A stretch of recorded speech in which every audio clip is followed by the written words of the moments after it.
Welcome to today's podcast. Today we are joined by Thomas Ranu, who is the co-founder of Digismoothie, a company dedicated to helping businesses win in e-commerce by building slick apps and online stores primarily on the Shopify platform. With a rich background in e-commerce, including roles at Google and as director of Go Local and e-commerce at Avast Software, Thomas brings a wealth of experience in driving online business growth and global scale. Today he'll be sharing his insights on optimizing e-commerce websites for growth and conversions. Welcome, Tom.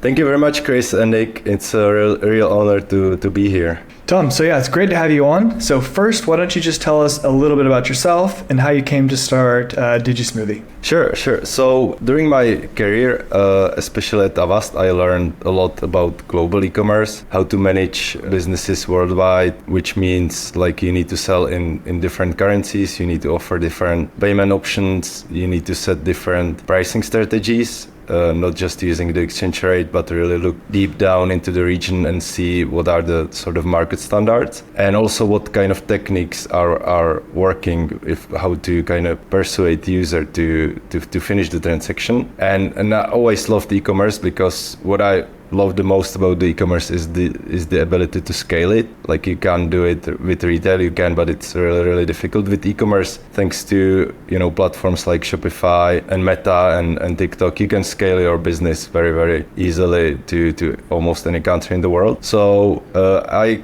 spent over 10 years at Avast. And we came around the Shopify ecosystem with Michal and Adam, my co-founders, and we realized how great it is. At the time, it was almost unknown here in the Czech Republic. And when we looked into it, when we saw the platform, when we saw the ecosystem, when we saw the App Store marketplace, we realized this is a great opportunity for us because we can essentially put together what we have learned in the past and offer it to other Shopify merchants around the world thanks to the App Store. So I guess we are working like 6 months on our first app, and then we launched it. And that was basically the start of the Digismoothie. Nice, yeah. You've got some really interesting looking apps, but we'll get into that.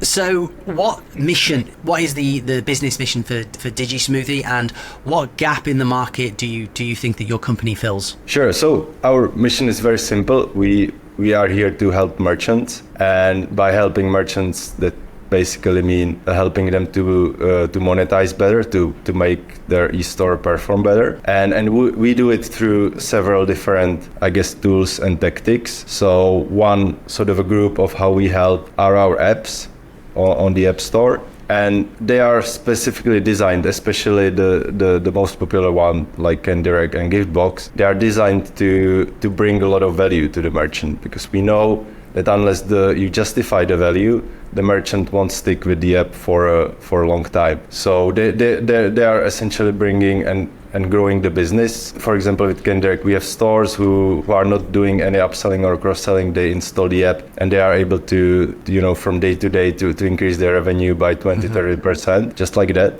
So that's kind of one area how we helping merchants. The second area is the agency. So we have also a Shopify agency, which we started. I guess it wasn't our intention from the beginning, but as I mentioned back in the days, the Shopify ecosystem was in a very early stage here in the Czech Republic. There was no agency around, so. Nice. People were coming to us and asking, hey guys, I saw you are doing something on Shopify. Can you help us to migrate to Shopify? Can you help us build a store? I guess for 6 to 12 months, we always said, we appreciate your interest in Shopify. It's a truly great platform, but we are app developers. We have no kind of interest or also resources to help you with the front end development. But when we have been receiving similar questions very often, we realized, okay, maybe we should do something to help those people. So we started an agency business. So today we are serving and helping merchants basically to migrate and optimize their stores. And the difference is that we know a lot from our apps business, how to kind of make the store performing well.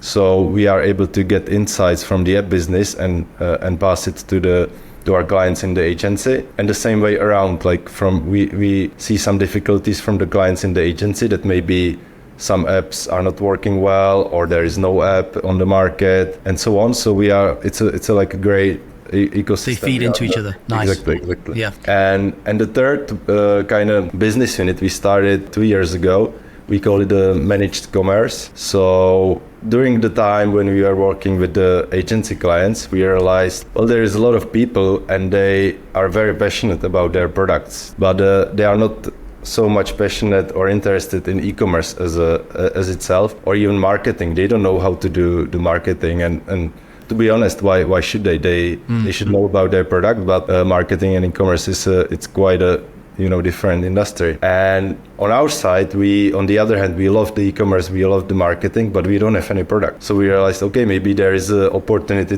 to connect those two systems together. And we started a service called Managed Commerce. So basically, we overtake the online business and marketing for a brand, and the brand is focusing only on the product, like shipping the product, innovating it, making sure it's available, and so on. And we do everything else. So for the business owner, it's just sitting back and watching the orders flowing in and making sure they are fulfilled on time. And for us, it's there is no like involvement with the product. So it's very beneficial for both sides, and it's working very, very well. So we are now managing couple stores and will be expanding the team. So that's kind of how we as a Digismoothie helping the merchants. The one thing which all the business units have in common is the Shopify platform, because we love Shopify, and we will never, I guess I can say never, we will never ever use any other platform. So 3 different services, they all really fit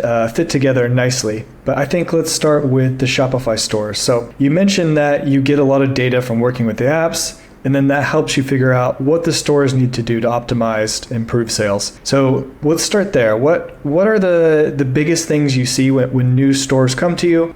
Ways that they're not optimized? What are some of the easy wins they can do to start optimizing? Yeah, sure. So sometimes it's the owner, the brand owner comes to us and say, hey, I want my site to look exactly like this. While on the other hand, they are more like open to recommend how we think they should build it and what it should like. But I guess like from my perspective, it's all about the product and displaying the information people may be curious about, but also displaying them in a gentle way, so they are not like overwhelming. They do not take much space, but they are there if person is curious. What I'm also a big proponent is the social proof. So reviews, and we are currently using UGC videos a lot. UGC videos are great, and they work both on the store itself, but also in the marketing if you run them as an ad. So reviews, UGCs, that's very, very powerful.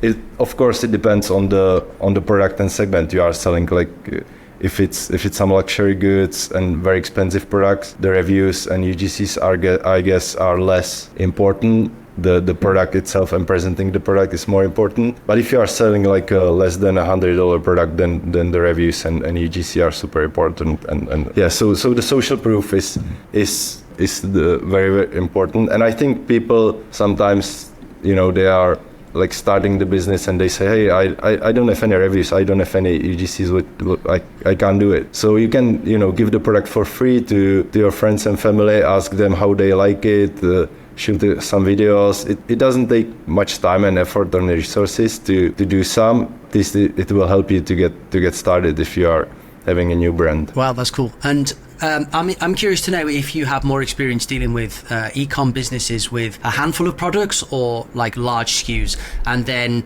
depending on that experience, what you would suggest is an important elements of a good homepage, and how that would differ between small e-com stores and much larger e-com stores.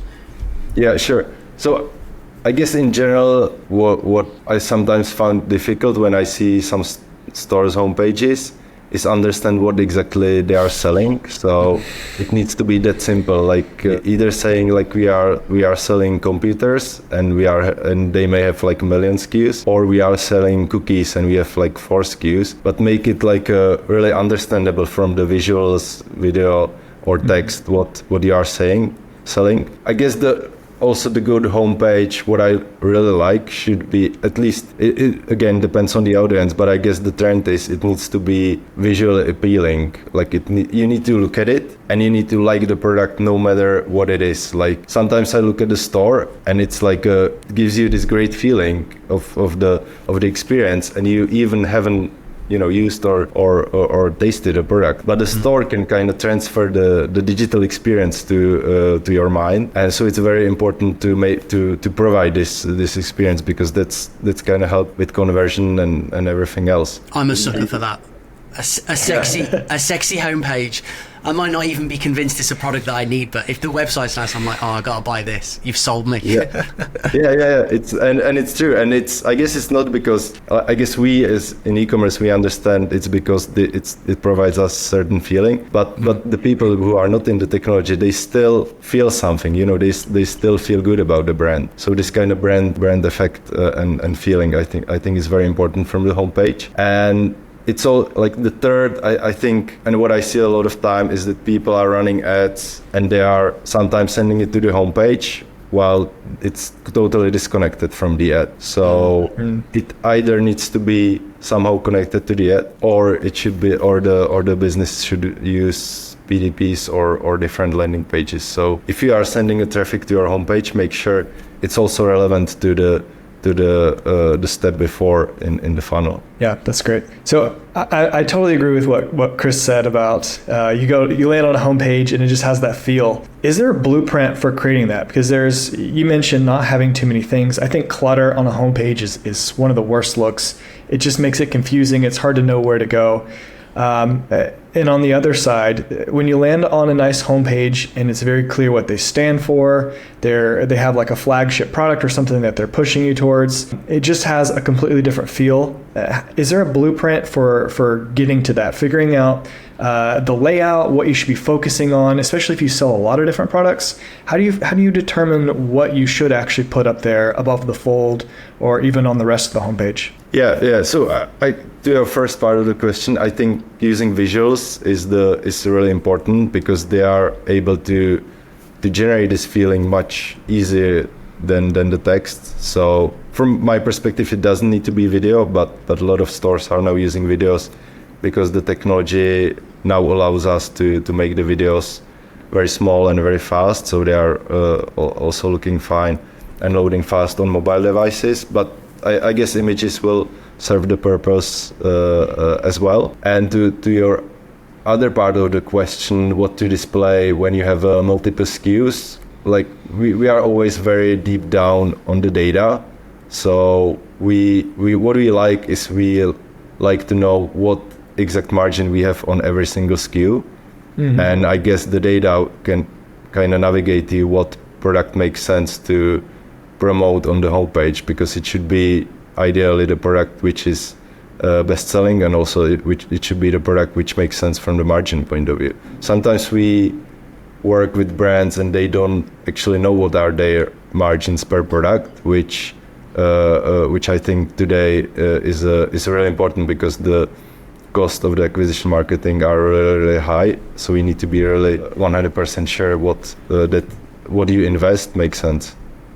I'm intrigued. You mentioned about social proof being an important element of a homepage. Obviously, we're in digital PR, so the way that we sell social proof is by means of exposure on big publications and then having that featured in section. I like to call it the Shark Tank effect. Every time you see a Shark Tank product, if you go to the product website after you've watched the episode, you'll see a prominent featured in Shark Tank, and then a handful of other big publications they've been featured in. From your agency knowledge, how important would you say that this sort of social proof is, and are you seeing an increase in demand for that, would you say, in recent months?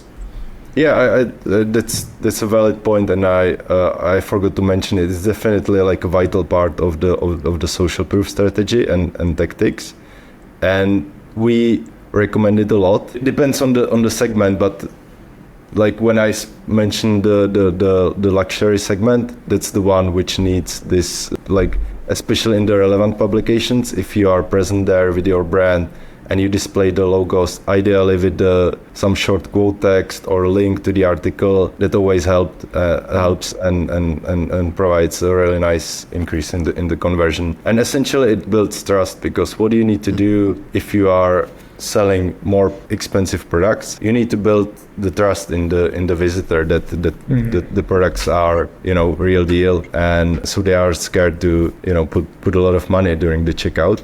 And using the social proof and the logos of the external magazines or portals, that's always a great kind of approval of the brand, like, hey, these guys are real. Yeah, I think the combination of having social proof from just everyday people using the product, plus it being featured in large publications, is really that's the magic strategy there, because it covers everything. If you can see other people using it, whether the reviews are great or just even mediocre, you get to see how the product works, and then seeing it featured in the media just builds instant trust. Yep. So I wanted to ask about the apps. You said one thing that caught my attention that I couldn't stop thinking about, and that was that sometimes you have the need for an app that doesn't exist. So I'm curious if there have been, through all your contacts working with different Shopify clients, an app that you wish would exist that no one has built yet. He's not going to tell you, Nick, because he's going to keep it for himself, isn't he? He's building on the back end. Yeah. And then my second question is, could we invest in it? Yeah, so I guess each Shopify editions, there is 150 plus new features. So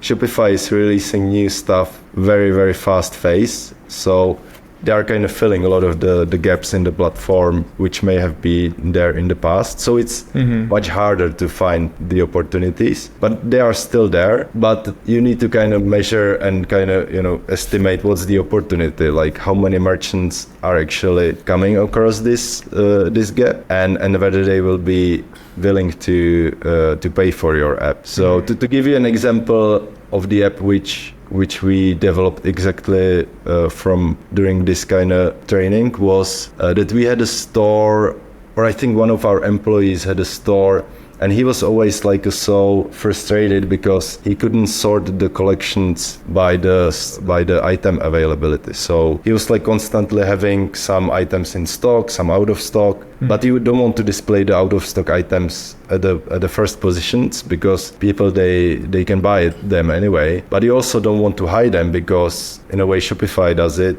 won't create a redirect, so it returns just the 404 error to Google, which you also don't want to do, right? So we kind of thought, okay, maybe we can create a simple app which will always reward the collection to put the sold out items at the end, and they will still be online.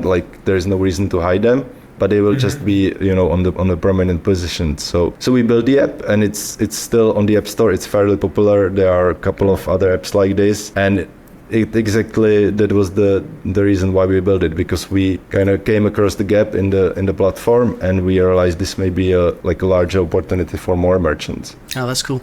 Staying on apps, I'm curious. I imagine most Shopify store owners, like most business owners, they're interested in apps if they either save them money or make them money. So I'm curious, how does Giftbox work, and do you have any interesting examples of how that's increased revenue? Yeah, I'm curious. It seems like a hard sell to give something away for free on the promise that it's going to increase revenue sales. So yeah, it's the one of the examples of producing an app which generates a lot of value for the merchant. So I guess one of the tactics in e-commerce very popular is the tiering and giving a free gifts at each tier. So when you spend $50, you'll get a free shipping. When you spend $100, you'll get a free product, and when you spend $200, you get more expensive free product. So that's what we see most of the merchants are doing. And the app Giftbox basically allows them to set the tiers and offer the products or free shipping to do that. So it's kind of